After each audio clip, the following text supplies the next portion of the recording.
네, 한국공인회계사회가 추천하는 분야 전문 공인회계사들이 전해드리는 시간이죠. 세금 줄여주는 솔루션 코너.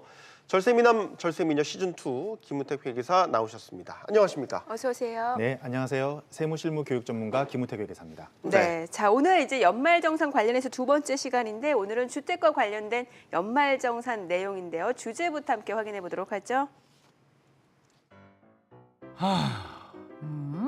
김 과장님, 웬 한숨을 그렇게 쉬세요? 전세자금 대출 받은 거 말이야. 이자가 올라서 아주 벅차네. 우리 같은 평범한 직장인이 집 한 채 갖기 왜 이렇게 어렵나요?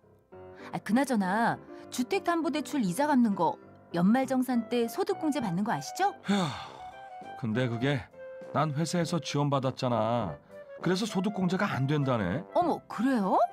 연말정산에서 주택담보대출권이 제일 큰 공제 항목인데 그걸 못 받으면 아쉬우시겠어요. 주택청약 저축 등거나 공제 받아야지 뭐. 정도 해지하려 했는데 소득공제 받고 해지해야겠네. 나대리도 얼마 전에 독립했지? 네, 오피스텔로 이사하면서 은행에서 월세 보증금 대출받았잖아요. 월세도 이번 연말정산에서 돌려받게 되더라고요. 그래? 얼마나 되는데? 나대린 좋겠다. 연말정산을 준비하면서 가장 많은 항목을 차지하는 게 바로 이 부동산 관련 공제 항목인데요. 지금 사례에서도 이제 다양한 부동산 관련 공제 항목들이 언급이 됐습니다. 일단요, 회계사님, 어떤 공제 항목이 있는지부터 정리를 해주셔야 될 것 같아요. 네, 부동산 관련 공제 항목은 집주인뿐만 아니라 임차인에게도 다양한 혜택이 주어집니다. 종류가 많은 만큼 꼼꼼하게 살펴볼 필요가 있는데요. 네. 그 항목으로는 주택 임차 차입금 원리금 상환 공제, 장기 주택 저당 차입금 이자 상환 공제도 있고요. 주택 마련 저축 소득 공제와 월세액 세액 공제가 있는데 각 항목마다 공제 한도가 있기 때문에 네. 이를 확인하셔야 합니다. 네. 그러니까 전세보증금 대출을 받았다라면은 연말정산에서 소득공제를 받을 수 있다라는 건데 그 규모가 얼마나 됩니까? 네, 12월 말 현재 무주택 세대주가 예. 주거용 오피스텔을 포함한 국민주택 규모 주택을 임차하기 위해 대출 기간 또는 대부업을 경영하지 않는 거주자로부터 차입한 주택 임차 자금을 차입하고 차입금의 원리금을 상환한 경우 상환 금액의 40%를 소득공제해 줍니다. 네, 근데 앞서 이제 사례에서 보면 이 전세보증금 대출을 회사에서 지원받은 경우에는 또 제외가 된다고요? 네, 그렇습니다. 소득세법에 따른 대출 기간이 아닌 일반 법인이나 각종 공제회를 통해 차입한 주택 임차 차입금은 소득공제 대상이 아니고요. 예. 신용대출을 이용한 차입금도 공제 대상이 아니라는 점은 기억해야 합니다. 네. 또 전세자금 대출 원리금 상환액에 대해서뿐만 아니라 주택을 구입할 때 대출을 받은 이자 상환액에 대해서도 소득공제를 받을 수 있다고요. 네, 그렇습니다. 연말정산 중 주택 관련 공제 항목 중에 장기 주택 저당 차입금 이자 상환액 공제라는 것이 있는데요. 네. 무주택이거나 1주택을 보유한 세대의 세대주 또는 세대원이 취득 당시 기준시가 4억 원 이하 주택을 취득하기 위해 차입한 주택담보대출에 대한 이자 상환액을 소득공제해 줍니다. 상환 기간이나 상환 방식에 따라 최대 1,800만 원까지 공제가 가능한데요. 네. 단 이자 상환액은 연말정산 간소화 서비스에서 확인할 수 있지만 연말정산 간소화 서비스의 자료는 영수증 발급 기관으로부터 수집한 공제 자료를 단순히 보여주기만 하는 것이니까 네. 구체적인 공제 대상과 한도 등 공제 요건은 근로자가 직접 확인하셔야 합니다. 네.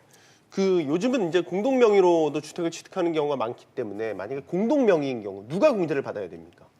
네, 본인과 배우자 또는 제3자와 공동 명의로 주택을 취득하고 네. 차입금을 근로자 본인 명의로 차입한 경우에는 근로자 본인이 소득공제를 받을 수 있고요. 차입금을 본인과 배우자 또는 제3자와 공동 명의로 차입한 경우에는 차입금의 비율만큼 소득공제를 받을 수 있습니다. 그렇군요. 앞서 보니까 사례에서 주택청약 저축에 대해서도 공제를 받을 수 있다는 얘기가 나왔는데 주택 마련 저축 상품 가입해서 납입하는 분들 많으시죠. 그러면 이분들도 소득공제가 가능하다라는 건가요? 네, 그렇습니다. 총급여액 7천만 원 이하이면서 2018년 중 주택을 소유하지 않았던 세대주인 근로소득자에게 주택 마련 저축에 납입한 금액의 40%를 소득공제해 주는데요. 연간 저축 납입액이 240만 원까지 인정되니까 최대 96만 원까지 소득공제가 가능합니다. 과세 표준이 4천만 원인 근로소득자를 예로 들면 96만 원의 소득공제를 받을 때 세율에 따라 14만 4천 원의 절세 효과를 볼 수 있습니다. 네. 평소에도 이제 별 관심이 없다가 연말이 되면 사실 연말정산 때문에 갑자기 뭐 한꺼번에 몰아서 저축을 하는 경우도 있더라고요. 보니까 네. 이런 경우도 공제를 받을 수 있습니까? 네, 받을 수 있습니다. 다행이네요. 네. 네. 세법에서는 연간 240만 원이라고 하는 저축의 한도만 있을 뿐이니까 연도 중에 분할해서 납입하든 일시에 납입하든 관계없이 소득공제는 동일하게 적용됩니다. 네. 네. 그리고 앞서 사례에서 보니까 주택청약 종합저축과 관련해서 소득공제를 받은 이후에 해지하겠다라고 했는데 이거는 괜찮은 거예요? 아니요, 불이익이 있습니다. 이런 예. 경우에 불이익이 있는데요. 소득공제를 받은 이후에 국민주택 규모를 초과하는 주택에 당첨이 돼서 저축을 해지하거나 저축 가입일로부터 5년 이내에 저축을 해지하면 총 저축액의 6%에 해당하는 해지 가산세가 부과됩니다. 그래서 앞서 예로 들었던 급여 근로자가 저축 가입일 5년간 매년 240만 원씩 주택마련저축에 납입하다가 5년이 되기 직전에 저축을 해지했다면 총 저축액의 6%인 72만 원의 해지 가산세가 부과돼서 그동안 받았던 절세 혜택이 한꺼번에 사라지는 겁니다. 네. 그렇군요. 그러니까 5년은 반드시 유지를 그러게요. 해야겠다라는 거군요. 자, 마지막으로요. 올해 달라지는 연말정산 그 공제 항목 중에서 혜택 중에서요. 이제 월세를 내면서 살고 있는 분들에게 상당한 희소식이 있다고요? 네, 있습니다. 네. 총급여 5,500만 원 이하 근로자에게 적용되는 월세액 세액공제율이 10%에서 12%로 2%포인트 인상됐습니다. 네. 다시 말하면 기존에는 연간 최대 75만 원의 세액공제를 받을 수 있었지만 세액공제율 인상으로 이번 연말정산부터는 최대 90만 원의 세액공제를 받을 수 있게 됐습니다. 그럼 이 혜택을 받기 위해서 뭘 챙겨야 되는 거죠? 네, 월세액 세액공제를 적용받으려면 국민주택 규모의 주택, 주거용 오피스텔 또는 고시원이면서 임대차 계약서상 주소지와 주민등록상 주소지가 일치해야 공제를 받을 수 있습니다. 월세 증빙 자료로는 현금 영수증이나 계좌이체 영수증처럼 집주인에게 월세를 지급했다는 것을 입증할 수 있는 서류를 준비하면 됩니다. 그렇군요.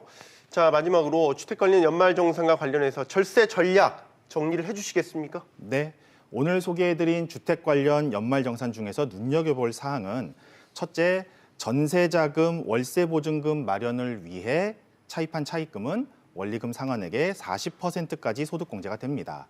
둘째, 주택 구입 차입금이나 주택 마련 저축 납입액도 소득공제를 받을 수 있고요. 마지막으로 월세액 세액공제 증빙을 잘 챙겨서 확대된 공제 혜택을 받으시기 바랍니다. 네, 오늘 말씀 잘 들었습니다. 김우택 회계사였습니다. 고맙습니다. 잘 들었습니다.